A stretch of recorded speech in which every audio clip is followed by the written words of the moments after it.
All right. Good morning from Spearfish, South Dakota. Wow, you started it out. Oh, I think there. I've always been the one starting the podcast out. Well, I'm usually like finishing something up in the kitchen or something. Yeah, and I'm sitting ready at the table. Yeah. So this is a retake because I messed up the recording on the first part. So yes, we are surrounded by nature this morning. We're out with our camper. We're glamping. We're camping and mountain biking, and we're right next to, what did you say? The foot of the Rockies, kind of? I think these would be considered the foothills. We're in far western South Dakota, close to Wyoming. And I looked it up the other day. It's 3,900 feet in elevation. And so I would say, and we were on a slow incline the whole way. We could hear the engine of the Yoda. We were burning the fuel, that's for sure.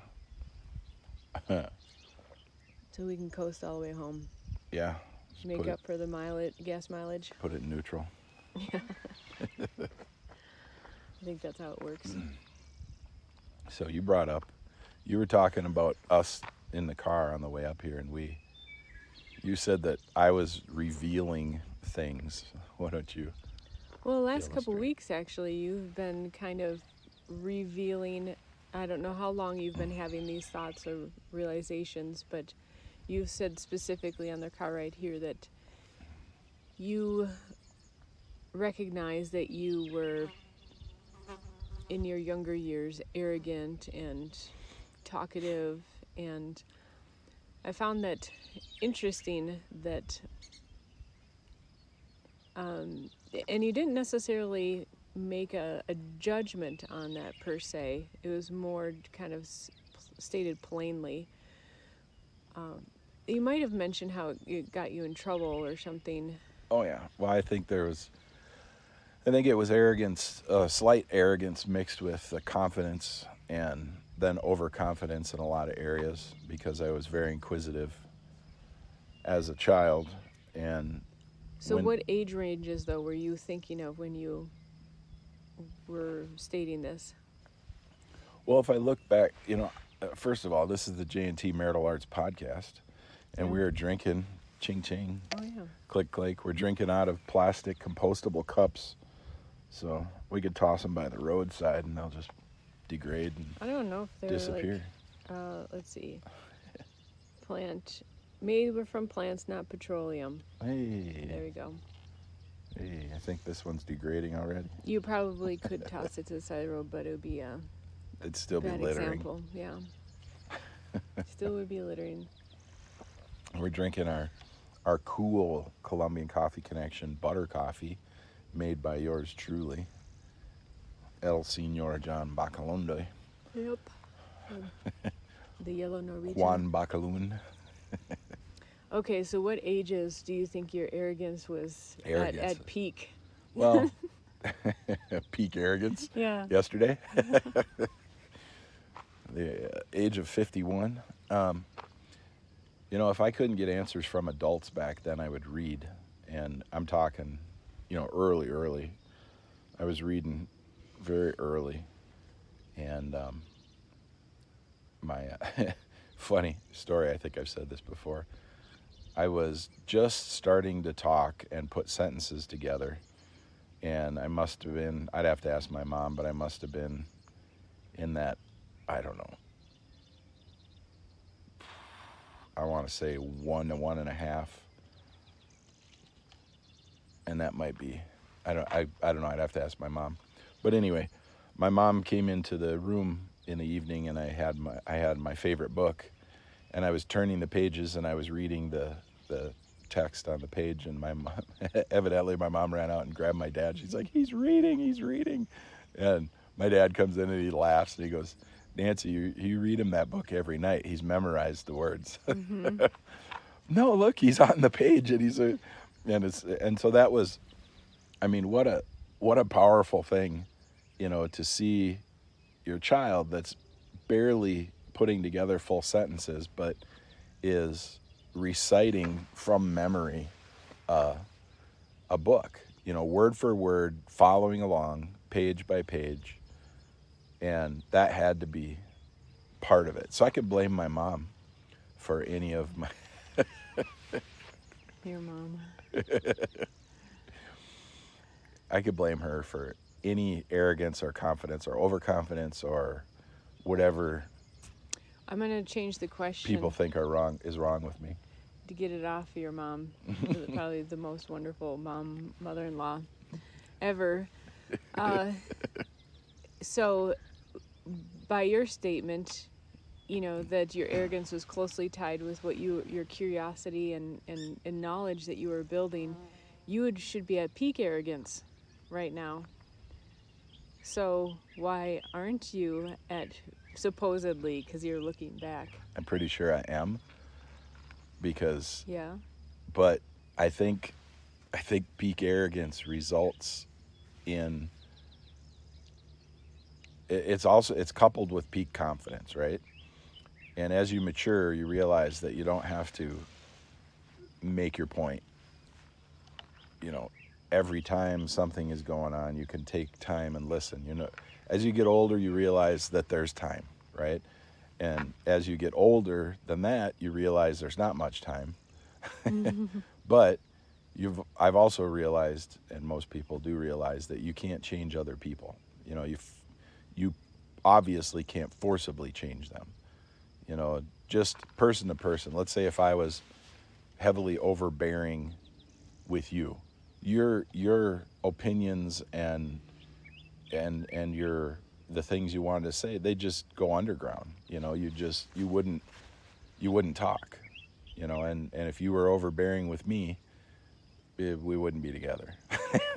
That's the peak of arrogance, right? So yeah, I don't. Let's maybe define arrogance compared to confidence. I would, without pulling out the dictionary, I would say that arrogance it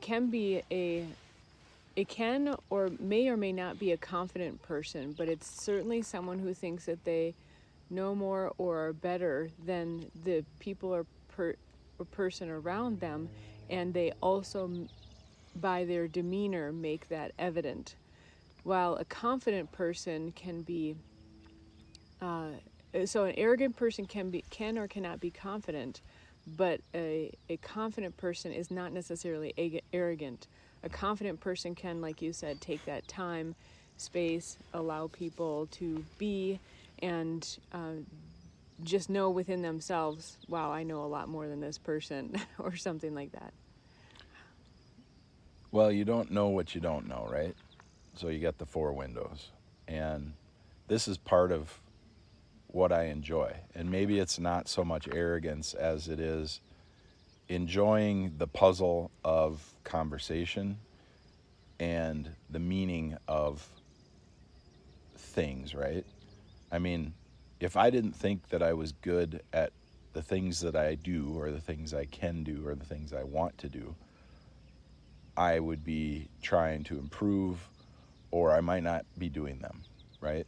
I might decide to do something different because I have to have success, right? And so but I enjoy, if somebody says you're arrogant, I actually enjoy that. I enjoy saying, "Oh yeah, I am, aren't you?" What what am I arrogant about? What do you think? What led you to that conclusion? Why would you say that? And most people nowadays take that as a confrontation. Like if somebody says, "Man, you're really arrogant," and nobody says that to me, but if somebody did, I would say, why would you say that? People have said it to me in the past, but it doesn't happen anymore. But I would question them and I'd be in the conversation. But nowadays people don't. They just have an opinion and then they just go on. They might say something, and we call it snarky now, right? But because they're not going to converse about it, they're just going to say it. I think people are less and less confrontational these days. And so, And it's not a confrontation. To me, it's a conversation. well, let's just say the the bar of what is conversation versus confrontation is much lower. Right. And while you're talking, this analogy came to mind because we're out here, take some time away, and also go mountain biking is one of the things. And yeah, we're on vacation. Yep, for the most part. I have some things to do yet today, but yeah, well, there is no such thing as a true vacation. So what came to mind is if you're on the mountain bike track or trail and you're confident, you're kind of more like one with the track. But if you're arrogant, you're testing the track and going and are like kind of like, here's what I can do. And it's more of a, I think they're both kind of interactions and conversations, but that if you're I think arrogance only applies to other people. Yes, but you had mentioned before, I forget if it was in the car ride or whatever, but you were like mentioning that you actually liked to kind of spur on some kind of verbal debate and conversation. And so an air of arrogance could be more likely, Well, that was would be a way of kind of encouraging that, right? Instead of just outright picking a verbal fight. Yeah. Well, that was when I was younger. I was feeling my oats, right? I was testing the limits of conversation. Where does conversation turn into physical altercation, right? And that's something that I felt that I'm very good at. I'm very good at keeping things in a range of non-violent confrontation, right? Non-physical confrontation. And I think it's okay to push the envelope, right? It's all about posture and demeanor when it gets to that level. And it's not posturing like I'm bigger than you, you can't do anything to me. It's posturing like we can go to an extreme level and we don't have to get physical, right? We can have a verbal and mental sparring match and really push the limits. Good morning. Are you having mountain coffee? Yeah, we are. Oh, nice. What's your dog's name? Oh, this is Sparky. Sparky. And then there's another. Oh, you gotta come see. This is Maggie. Maggie. Hey, Maggie. Hi. Maggie's a golden. Oh. Sparky looks like a lab mix. They're polite. What's that? They're polite. Oh, they're very nice. Oh, there's a third one. Oh, that's Holly. Hey, Spark. Another Hey. golden Holly. Where are you off to today? Oh, we're gonna go mountain biking in a bit. Okay, where do you gonna go? Well, it's our first time out here, so we have some friends. They're gonna take us to a few places. Oh, wonderful. Yeah. Yeah. All right. Well, awesome, yeah. We're Jon and Tara. Oh, I'm Dean. I live out here in the corner. Oh, great. Yeah. What a spectacular place to camp. I'm glad that they did this here. Oh, this makes it really nice. This is so quiet and pleasant up here. And you don't have a whole lot of rowdies around. Right. That's kind of the idea. Yeah, very nice. Well, good. I'm glad you got a tour guide. So many people come up here and ask them where they went, and the last couple said, "Oh, we went hiking on this trail down here by the freeway." I go, Oh "All no. the places in the hills. That's the last place. That's the last hike I would ever go on." Right. Getting out. You got to get out there. You got to adventure. Oh yeah. Well, you gotta do Spearfish Canyon like when it's hot. It's like like they have that place called Devil's Bathtub where you just kind of hike up there and you cross the creek, wade across the creek a bunch of times and get to this big chute up there in the rocks. It's just a really good place. That's a pretty ominous name, Devil's Bathtub. Devil's Bathtub. Yeah. Well, that was amazing to see this cliff right over here. Oh yeah. We were pulling along there, and I was like, "Holy cow! Look at that! That's a real cliff. Oh yeah. That's a amazing spot. It's a big gully." When we first came here, we were all that property over there across there that was all in 40s and all for, and we were, and it was that first one over there, we walked up to the edge of the cliff and all the birds flying, all the stuff. And this is great. But my wife has horses, but that's all bedrock out there. Wow. It's just sheetrock. So no place to grow anything. Yeah, right? Okay, well, here, what do you got there? You got Maggie? Yep. No. All right, well, come on, Maggie. Let's go for our dog walk. Well, you have a great day. Nice talking to you. Oh, yeah. Well, enjoy it up here. This is such a nice place. Yeah, we're going to be up here until about next Wednesday, so. Oh, great. Okay. Yeah. Well, good. It's this day. I'm glad you got some tour guides because there's so many cool places to go. And I know mountain biking, there's a lot of it's, well, you can probably go mountain biking on the Mickelson Trail. Is probably a good spot. But, yeah. But you should probably do a lot of that. That'd be a great place.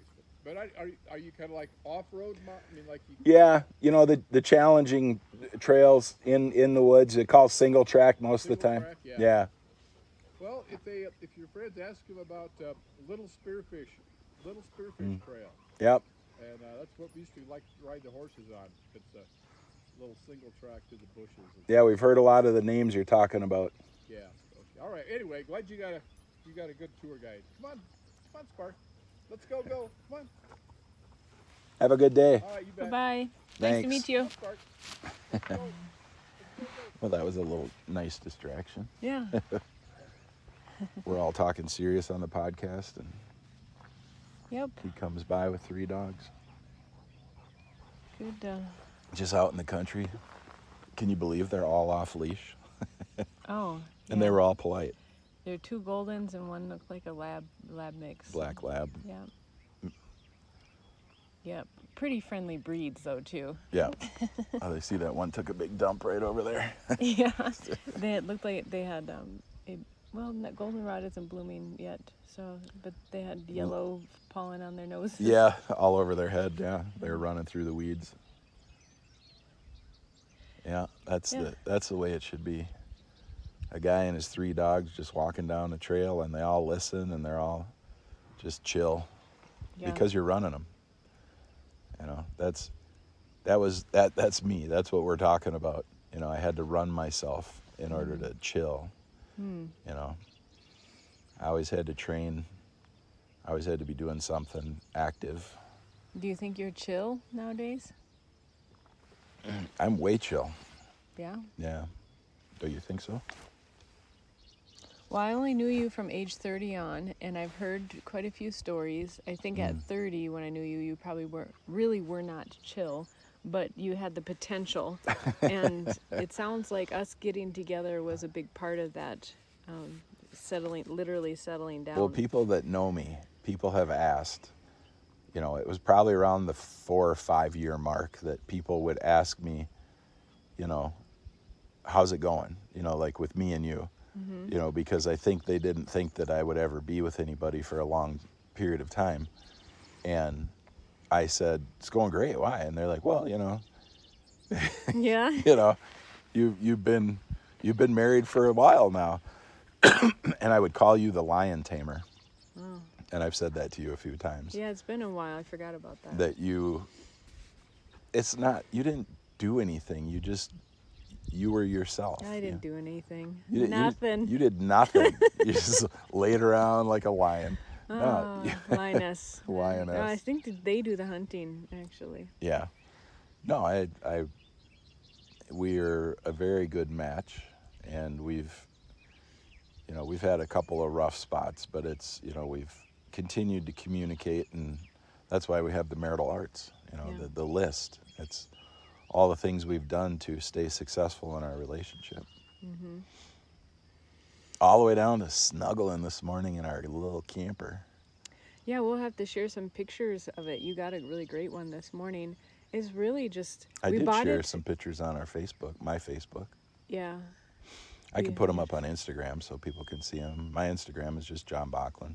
Yeah, I wonder if we should do a Marital Arts Instagram or just do it on our... Basically yours. We got to maintain another thing. So maybe we just do it on our own personals. Yeah. So we have a Facebook group currently, so you can join the Marital Arts Podcast Facebook group. Oh, yeah, I forgot about that. I we'll could just post pictures in there. So we'll just do that, and then our personal Instagrams. Yeah, We'll just keep because it some simple people like that. aren't on And I'll share Facebook. more of my stuff like once a week, and you're on Instagram a lot more often, so they'll get more regular stuff from you.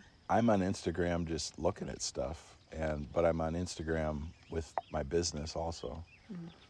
So I don't post much on my personal Instagram.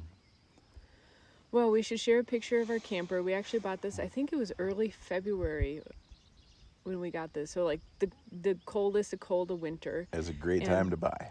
It was a great time to buy. It was before they were doing all their expos for camping, and it was they finally got stock back. So in 2020, everybody and their brother and sister went to buy a camper or an RV, and so they ran out of stock, and then we got in just as the stock was coming in again, apparently, and the salespeople were hungry to sell.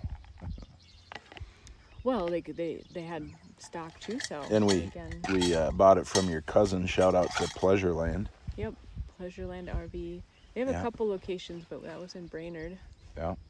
And so you can ask for Jason. And Jason at Pleasureland RV. Yeah. Up in Brainerd. Brainerd, Minnesota. Brainerd. Yeah. Yeah, is that close to Fargo up there, eh? It's on the way. So, but this layout is just awesome. We were talking. It's just like you actually have counter space. It's a long counter. Long counter, like almost the length of. It's 2/3 the length of the camper, which isn't just like it. It's very strange. The layout.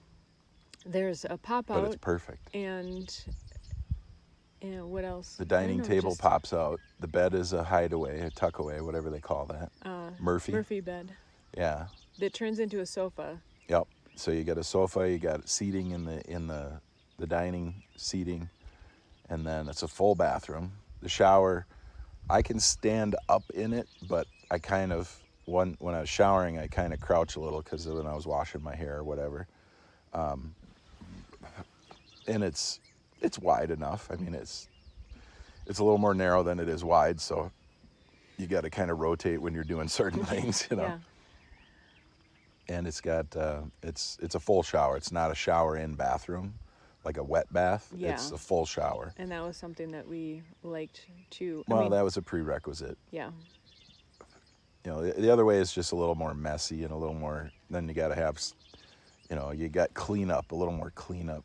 Well, even like we can keep stuff on the counter in the bathroom here, where if you had a single shower bathroom, so if you had a wet bath, then you'd have to put everything away. A wet bath means that the whole thing, the toilet, the sink, the shower gets wet, all in one. Yeah. So you're showering over your toilet and sink, and this is actually just a teeny tiny bathroom where everything is separate. Yeah. There's a shower curtain, essentially, keeping it Interesting separate. how the conversation shifted after that guy came through. Yeah, I'm not arrogant anymore. All of a sudden, well, like you said, it was a heavier topic, but it's one thing to be introspective about yourself to yourself. Yeah. But to be introspective, with your spouse, or someone else, of course, but someone who's not a therapist, of course that encourages introspection innately. I think I would never say arrogant unless I had not had people say that to me. And now that we're talking about it more, I'm thinking that it's not arrogance. There's an inquisitiveness combined with a confidence, combined with an aloofness, combined with, I don't care most of the time about other people's opinions. It's more, what is the substance of is there content behind that opinion, right? Mm-hmm. And nowadays, I mean, back, when I was in high school or even grade school, I mean, man, the content was off the charts. in people. And now I meet adults that are my age, and it's like, excuse me, you got to be kidding me. I mean, it's like they lost all the content. They allowed it to just be drained from them, or they didn't keep culturing it. It's really difficult to have conversations that are not being had on the television, right? If I mean, you can, like, we'll meet up with some friends today, and we will have funny, brilliant, deep conversations about anything you can think of, and it won't be politics. It'll be everything from business to relationship to the landscape out here, Smell of the pines. right, the which is types of awesome. animals that are out here. I heard coyotes last night intermixed with the cows making some noise. I wonder if the coyotes were harassing the cows. I heard Usually they coyotes at don't. home the other day. Well, usually they don't because their cows are just way too big. Yeah. But yeah, we have a group of coyotes living in the slough back behind our place. Actually, across the field, over the trail, across the field, and in the slough. And there's some woods back there. I think they have their little, I don't know what they call den, their coyote den. Yeah. Yeah, I think as far as conversation goes, so I got my hair done the other day, and of course there's lots of conversation happening when you get your hair done. But Oh my God, Kathy, you wouldn't believe it. Well, I'm really fortunate in the sense that the woman who does my hair is a good friend as well, and we like really line up on stuff. And we actually found out during this COVID era that we line up on things that we didn't even know we lined up on, which is, in this last year, I think people found out one or the other. You found out you either lined up even more or less with people that you were typically around. And she and I have the conversation like you're talking about. It goes all over the place, but on many topics that we share and enjoy, we care about each other. Well, she's a great gal. She's not, nothing against hairstylists, but, she's not just a hairstylist. Totally. And so And no offense. They used to say no offense all the time. I think that was a funny thing on a TV show one time, and then everybody said it. Oh, really? Yeah. So I think what the difference is, though, too, is it's just easy when so in this last year, I've felt like I've been pretty much strapped to my computer. We should trade in the Yoda for a diesel. I know, especially hauling on the way out, right? Oh, geez. I was surprised. I thought the Yoda would do better hauling. It did fine. It did fine. Yeah. It did not do great. Well, most people don't like hearing the high revving, So when we were pulling up hills, we were ending up at about $3,000 on the RPMs, and so I was okay with it, but it also sucks more gas at that level. Well, I don't like diesels. Like, I do not. The smell and is just so. Well, the modern diesel is different. When you were in Brazil, the diesels were. Well, that was a new truck. I just smell it right now, literally. You can smell it. Yeah. Well, but you can choose. So diesels smell, but they're cleaner, and the exhaust from a gas engine, the way they have it set up through the catalytic converter, you don't smell it, and it's not clean. It's not as clean. So I know you see the dark rolling smoke out of a diesel sometimes, and that's not clean. But anyway, we can get into the science of it later. But you were talking about your hairstylist. Well, I was going in the direction of what you were talking about as far as meeting so many people that can't have conversation. And I think part of it has to do with I've really experienced over the last year or so, well, even before that, because I was really in deep in building my online businesses, and so it was taking a lot of and effort and concentration and hours at the computer. And when you're doing something that seems more task oriented and does not overtly seem creative, I mean, anything that you do has some level of creativity. But what the online businesses that, you've been greatly involved, but I've been primarily actively doing the work. Yeah, you're for sure. Your daily operations and customer service and web design and so when you're, there's creative aspects to that, but you do the job of about 4 or 5 people. I know. I've felt that recently. Yeah, you do. Yeah. You do it very well. Thank you. Yeah. So when you're just doing the stuff more in a task-oriented way, you can just, like they say, put your nose to the grind. I was putting my nose to the grindstone, again, one of those phrases, right? And It's such a cute little nose. well, I've been grinding it away apparently. And especially, so when COVID came around, when things started locking down around March 2020, April, that time frame, I had a couple weeks to kind of just take a break where I would just address help questions. I wasn't going to really actively, I was just going to take a break and just address what minimally needed to be done. Yeah. And then everything locked down. I'm like, heck, I have an online business. I can't just let this one slide. And so we ramped up with a bunch of classes and coupons. And that was after a while, the coupons. And the point is that I went from a long spurt of intense work, going to take a break, into another long spurt of more intense work. And you get in a mode.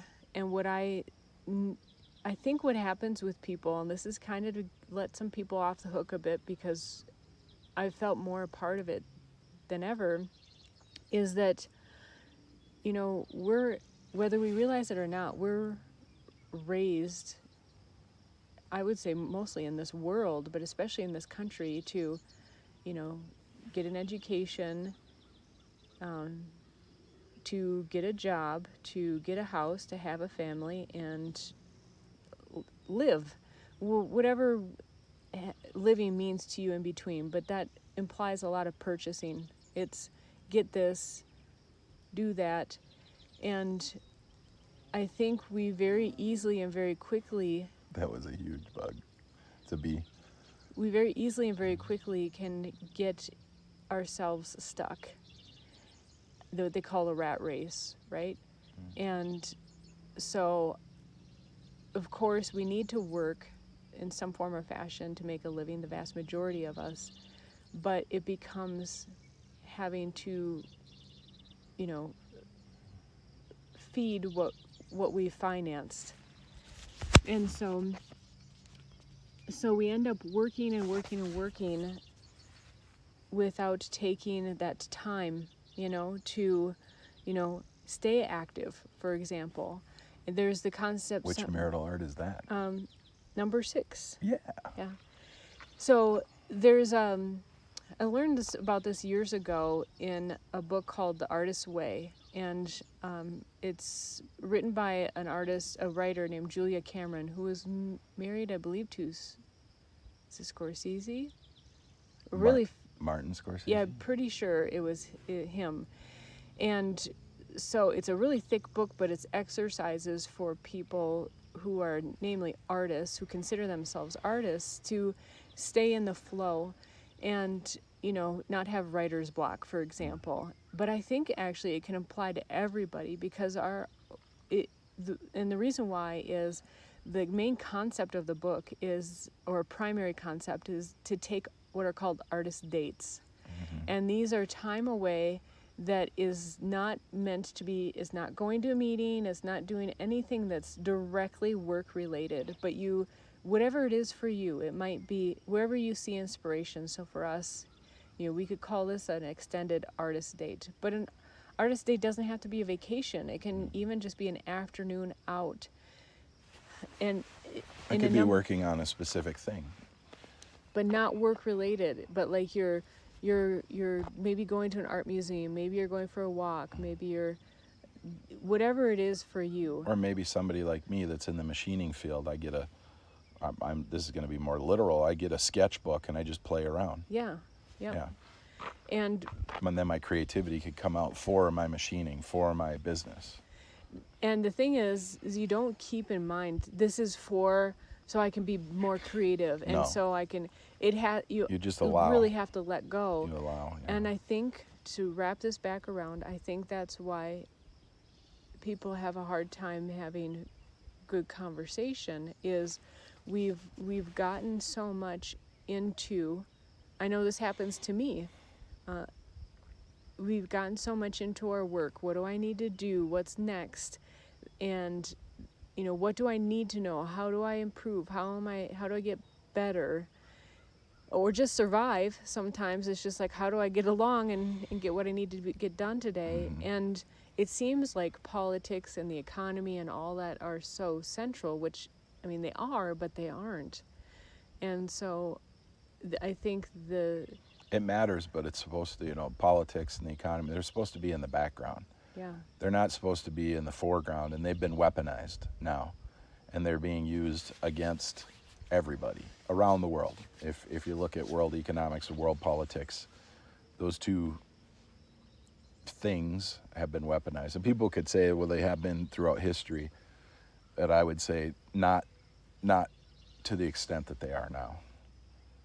But you were describing you were saying we're on vacation, but one of the things that you've said that sticks in my mind is that early in our relationship, because we met and I had a martial arts school, so that was a business. Mm-hmm. That's all I was doing. I was a professional, full-time martial artist, and so I was in business. So my martial arts school came first. There was my classes, there was my marketing, there was my taking care of the school, there was cleaning, there was teaching, there was all those things.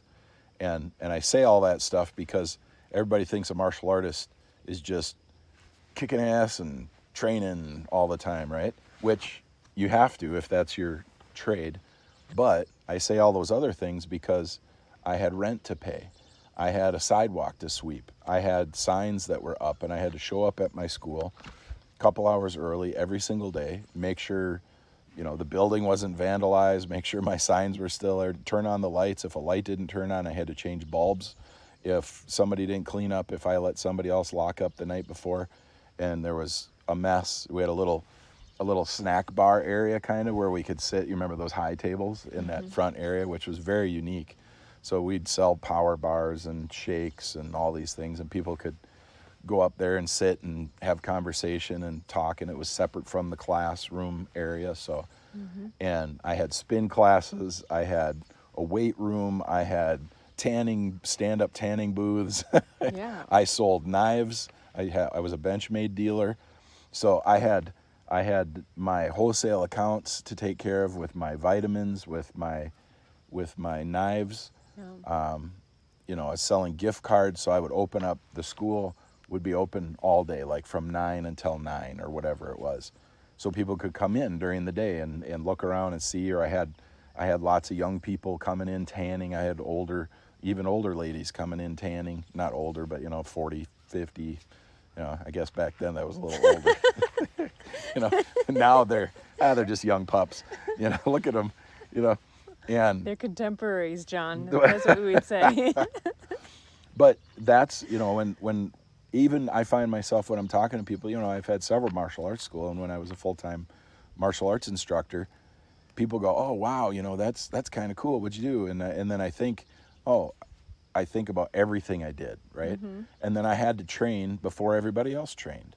Oh, and make flyers. Did we mention that? I had to make flyers. I had to maintain a website. Back when you had to know how to run HTML. You had to program your website in HTML. Yeah. So I had to learn HTML.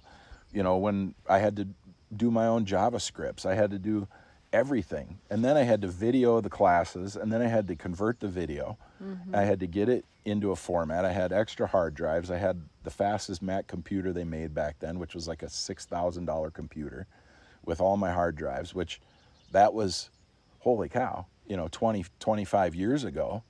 That was, think about a $6,000 setup back then. Yeah. So money actually bought something. Well, I had to make the money before I could buy that, and my school wasn't making me that kind of money. I came into the school with money because I worked a regular job.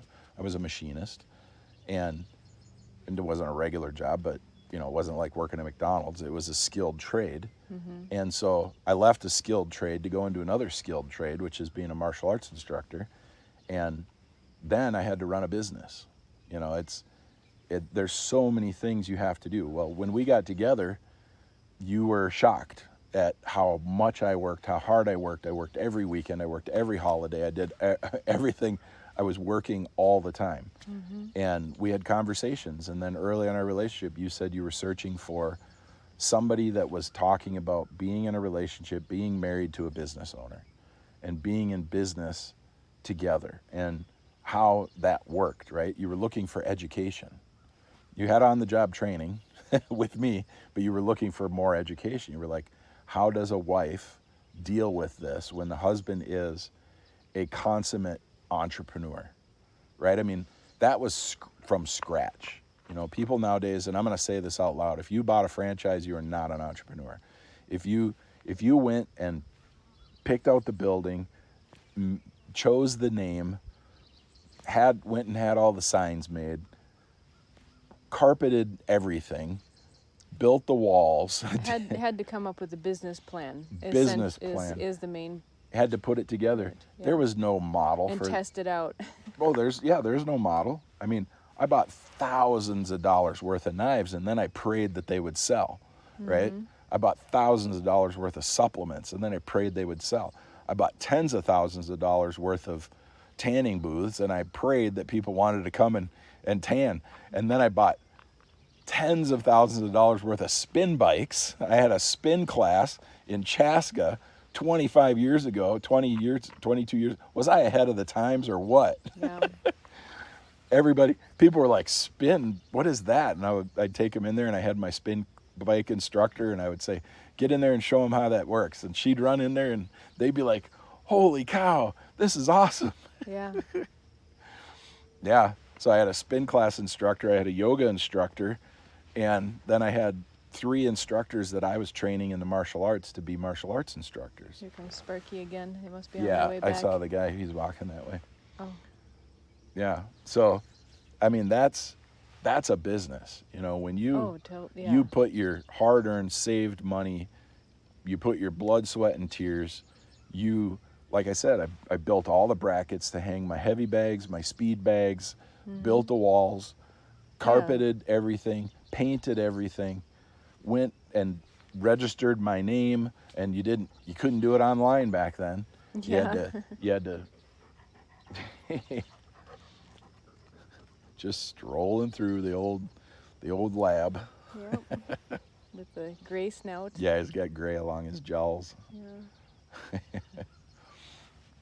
So, I knew what I wanted to do. I was very determined, and when we got together, and you saw, I closed my school shortly after we got together because of a partnership thing with a person I was partners with, a guy that I was business partners with, and well, you went away for a month of training. I helped look after mostly your cat, and while you were gone for a month of training, which was pre-planned with this partner, he essentially closed shop. Right. And at that point, we were hand to mouth. We couldn't afford to be closed. Yeah. And that's when you called me and said, I came to the school today and it's not open. And I'm like, open it up, turn on the lights. Yeah. Can you stay? I was like, holy cow, what's going on? So it's, and then you deal with that. You deal with new customers, current customers. You deal with people that I was customer service. Mm-hmm. I was advertising. I was marketing. Not only all of that, we had to go and do demos. We had to show the public what we were doing. The part of the reason me and you started communicating like we did was because I asked you if you asked me, I think you asked me if there is anything you could do for a discount. Because you're frugal, and I love that. Really? Okay. Yeah, of course. I could trust you with money. Yeah. So, I mean, I'll tell you this. I know guys that have... I would say conservative. I'm not frugal. Yeah, Maybe but I was frugal then. I know guys who have limits on their credit cards that they give to their wives, so they can't spend more than a certain amount each day. Yeah. And they have alerts now that you can get alerts. So as soon as the wife spends something, they know about it. And now you can get a hold of people at any time. I would be... Okay, I'm going to cut in. Cut May in. I cut in? Because you will get so humored by this. You will love this. Okay. I would, if I were a man, like just like if we were switched roles kind of thing. Oh, jeez. And Here we go. not switched roles. Gender but like, reassignment. I would be such a terrible husband. Okay? Because, and here, I'm going to tell you why. If that were the case, I would be the 3-letter word, starts with a D. I would be the one. No, a 4-letter word. I would be that person that'd be like, you're cut off. Like a Bic lighter? You are cut off. That's your limit, you know. And I'd be like, you're missing something. No, missing. here, You wouldn't. You wouldn't. Hang on. No. It'd be like, this is my house. This is my car. This is my yard. No, it's like this. Okay, so. No, I'm just saying, it's generous. If I were you. Yeah. Okay, so you see how strange this is, what you're saying to me. Okay. If I were you, I would just stay home and play with myself all day. I know, you would. But you're like, that's not how you do it. No, well, we're very different people. Right. But you're imagining you're a man and you have no idea the desire to create a great relationship with your wife. Clearly. Because you like certain things, you know, and we don't lord any of that stuff over each other because we have a mutual relationship. You know, we want similar things. We want different things, and we provide different and similar, and I'll get to that, but we provide what each other wants, what each other needs. So are you saying, though, that because a man primarily wants marital art number 4, even mostly in the physical sense, making love, that he is more generous? No, and will say, this he's not generous. He'll put up with stuff. Oh, so he'll say, this is our home. This is our vehicle, even though he pays for it. If it's that situation, granted, well, when a guy says my truck, he's not going, listen, biatch, this is my truck, it's not your. He's not saying that. He's just saying it's a colloquialism, right? Yeah. This, like in other. So when I say my truck, you're like, oh, that's fine. Well, like in other languages, vehicles have sexes, right? But they don't gender. in English. They don't. Yeah, they have gender. You know, the truck is male, the car is female. You know. It's opposite, but. It's opposite, whatever. You know, in English we don't. Yeah. You know. Guys, like I used to call my motorcycles, you know, my motorcycles were females, right? Yeah. You know, and lots of guys give them names. I don't, you know, but you always say, oh man, she was on rails today, you know. I don't understand how that relates. So you say most guys, because, okay, this came up. It's not ownership. Like if I say I say my Yoda when I'm talking to guys, you know, I don't say Tara's Yoda that she bought with her money because blah, blah, blah. You know, you don't explain it. You don't, you know, and technically it's yours. My name's on it too, but technically it's yours because you went and got the loan and I co-signed with you. And so we're both on it. No, he didn't co-sign on that one. Okay, but that's all yours. It's it's all yours. As Judge Judy says, the responsibility is all I am mine. never washing it again. I appreciate when you wash it very much because I think well, let me say this for the record. I love to scrub your Yoda. Thank you. Well, it's a very interesting realization because since I've made some significant purchases, you know, it's natural to say, even if you buy a sweatshirt that you share, this is my sweatshirt. I don't know, you know, right. It's like, well, you've made some significant money. And that always leads to And significant I'm just going to purchases. say, men, and I'm going to say specifically men, because that if you are, or who, specifically men, and if you're the primary breadwinner, if you say, this is our house, this is our life, this is our, I think that is pretty terrific and generous, actually. I will use the word generous, even if it is to keep the peace or whatever. Hopefully that person, whoever is the breadwinner, is getting in return what they would like, within reason, right? You know? And I think that's what a good relationship is about, is you start out a relationship and you think it's an agreement, right? I will contribute this, you contribute that, and a lot of it is not going to be in writing or clear from the beginning. You have number 7 as plan. Well, you think you're planning it out in the beginning, but number 7 marital art is plan. And 4 years into things, 5, 10, 20 years into things, life changes, and so your plans change, and so you have to adjust what maybe your expectations were, that maybe one person would be, on this topic, be the primary breadwinner, so forth, who would be contributing what. But I think it's really important to also assess, okay, is each other getting out of the relationship what they reasonably want? Well, if we back up just a little bit, the more stuff you have, beep, beep, beep. the more stuff you have, the less you should hang on, right? The harder you hang on, the faster it slips out of your grip. And we can use an analogy of mountain biking, right? When you're hitting the trail really hard, there are times you grip hard, but then you have to relax your grip because you can't hang on that tight forever, right? And you find those moments where you can relax, or when the bike is coming up into you, you don't have to have the retaining grip as hard, right? So, I said my hands were sore the other day because we were riding. It wasn't because I was gripping so hard all the time. It was because I was hitting things hard, and the impact up and the retract out is, part of it. So, but if you just grip hard and you tense your arms, and you're gonna have a problem with your suspension, because your suspension on a mountain bike is your legs and your arms, actually, mostly, but But you can't hang on so hard that, this is mine, this is mine, this is mine. That's fine. You're going to be sitting there with your stuff by yourself.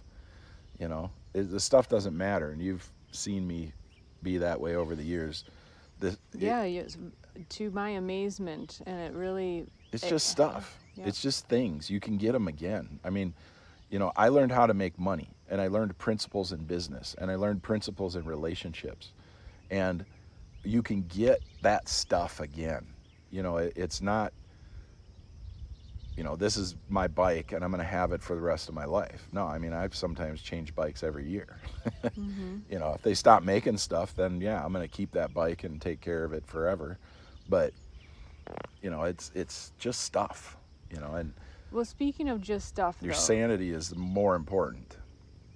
Your relationship is more important. My happiness with you is the paramount. That's paramount. That's the number one thing in my life. Okay, so let's address this can of worms that we've heard about. Okay, I tend to be the more conservative one. You're the one that's like, it's stuff, and so let's go back to finances, because there are couples that are, we address this in our own ways. Would you say that the men in the relationships are generally the more conservative ones financially? Because you've talked with more people, I would say. If they have to be. If they have to be. I would say that overall, of the men I know, they're more adaptable. Okay. In the relation, they're the more adaptable one, the more adaptable spouse. So when you've told me that, I didn't know this, but that some guys, and it could go either way, some guys though have, and that's assuming they're the primary breadwinner, right? They have credit, they have limits, alerts on credit cards. assuming that they're reasonable people and like they're doing that because like, hey, we need to like save some money for this or have an emergency fund or just, not go negative every month. I think it is destructive for the person who is overspending to be, you are sabotaging your life. Of course. And I'm not usually, I don't always like put my foot down and like so adamant, but obviously money is a definitive area for me. Yeah. And I think it's clearly creating sabotage. Well, if you're not the primary breadwinner, you basically just know how much the income is, right? Mm-hmm. So let's say, we'll just use a round number. Let's say a guy is bringing home $1,000 a week. Mm-hmm. Okay. And then you sit down with your spouse and you do a budget, right? Mm-hmm. And the budget shows that you have an extra $150 a week above and beyond all your expenses, right? And including savings, like that's everything. Yeah, obviously it's a low number, $1,000 a week, but we'll just say that, okay? And then $150 a week that you could do whatever you want with. That's your expendable income, right? Okay. And let's say the wife or the spouse, I'll just use neutrals here, the spouse is getting, the non-breadwinner is getting $50 a week extra. And that's above a clothing budget, that's above groceries, that's above, a coffee whenever you want it, a snack, going out to a brunch with your girlfriends or going out to play pool with your guy friends, whatever it is, right? Mm-hmm. But then you've got this person's going, well, there's $150 extra a week. So, and I got my $50, so I can spend $200 this week, right? And that's what happens, right? And then you have a credit card. So, well, we'll make the payment on the credit card, and that's in the budget. So I can max the credit card out whenever I want because we'll just pay it off. And then the other spouse comes in and goes, I was going to use this card today, and it was to the limit, and I couldn't do what I needed to do or wanted to do. And the spouse didn't tell the other spouse, mm-hmm. right? And that's what I've seen happen. That's what I've heard happen. So all of a sudden there's too much spending, and then there is, people are doing it because they're trying to make themselves feel better. They're using shopping as a comfort, right? They're comforting their woes or they're filling their needs. It's like having a gambling addict or an alcoholic in the family, right? Okay. Or a drug addict. They're gonna max to their limit. They're gonna overspend, and they're doing that with their body and their brain. If they're a drug addict or an alcoholic, they're doing it with their health, right? They're overspending on their health, and now you can see they're getting sicker and sicker, or their thought process isn't normal. They're not able to cope or deal with life and general things, right? And so then somebody's got to put their foot down. Yeah. Somebody's got to say, we can't do this. And that's where, most divorces, most problems in marriages are over money. We had a problem in our marriage one time, and it was mostly over money. We don't have to go into it now, but because I know we didn't prep for this, but it was miscommunication about money. And I am always 100% into making sure the business is healthy. And if the business isn't healthy, now, if your business, your online business is not healthy, you're just driving into a ditch, right? You got to figure it out. And you might have to spend some money. You might have to buy some more hard drives for storage. You might have to get a new program for accounting. You might have to use a program like we use Monday.com, an official sponsor of this podcast. Not yet. They're not an official sponsor, but wouldn't that be great? Yeah. Because we both use Monday.com. Yep. And then you project planning tool. We have people across the country. So yeah, literally. Yeah. And in other countries. And in other countries. So how do you communicate with them? Well, I just email them. Okay, well now you're emailing 20 different people. That could be easily 40 emails a day because they're responding. And if you're in a discussion, now you got to go to 20 different places to have. And are they emailing me personally or on my admin account or on my... Or do they just text you in the middle of all that? Or do they call and then nothing is tracked? Right. You know? And then it's like, oh shit, now I got to take notes on that call. Yeah. So you use a feature, you use Monday.com, and when you add a person, it costs you money, but it's in a centralized location and it's only about that business. You know, that's a strategy, right? And even if people want to be funny in the updates and in their comments, that's fine. That's fine. They could be funny. They could drop in a picture if they want of something they like, you know, but mostly it's business, right? It can act a little bit like social media, which is fine, you know, but you don't want people communicating with you through 5 different platforms and you're trying to keep up with them, and, you know, especially as the organization grows. Yeah. So you're on the job training again, right? You know what it's like to be in business now, and you are the one that you were looking for when you were looking for a audio book, or back then, or a podcast, or a show, or a DVD, or something that people were talking about how to be married and in business. You're now that person that people can go to. Yeah. This is the Marital Arts Podcast. Here we are. With a primary conversations also about business. Business, relationship. They're one and the same. Life is business, business is life. Marriage is business, business is marriage. When I'm sitting with a business partner, or a employee, or another company, a customer or a vendor, that's a relationship. It is essentially a marriage. You know, we have to work together. We have to figure things out. There's budgets. It's all the same thing. It's all the same concept. Yeah, it's got to be mutually beneficial.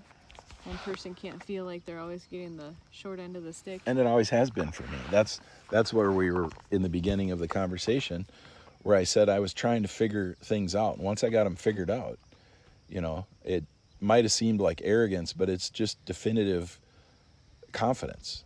This is how that is going to work. And well, there's 20 different ways you could do that. I know there is. But this is how I've done it. This is how it works. This is how you work with me, because I know how I am, and I know how, and I can't just be flexible for everything, right? I mean, if I was over flexible, I would allow every salesman that calls me or emails me to come in.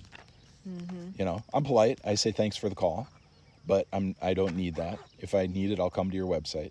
Well, I'd like to come in and at least give you a demo. And I'm like, it's a waste of time for me and you, because I know I'm not going to be using that product for at least 2 years. You know, and if I ever do use that product, you know, and that's why I don't have a sign on my building. You know, people hesitate every time they pull up to the building. Am I at the right place? You are, if you're not trying to sell me something. Yeah. You've heard me take phone calls. You know, I'll listen to them. I'll listen to the salespeople. Yeah, surprisingly, you actually are quite generous. Oh yeah. All right. Well, I think that's an hour. Let's wrap this one up. Yeah. We got to do a couple things. From Spearfish, South Dakota, camping, glamping, mountain biking, drinking coffee, and having fun. Meeting the neighbors. Yeah, meeting the neighbors and their 3 dogs. This is Jon and Tara on the Marital Arts Podcast, signing out. Have a great day.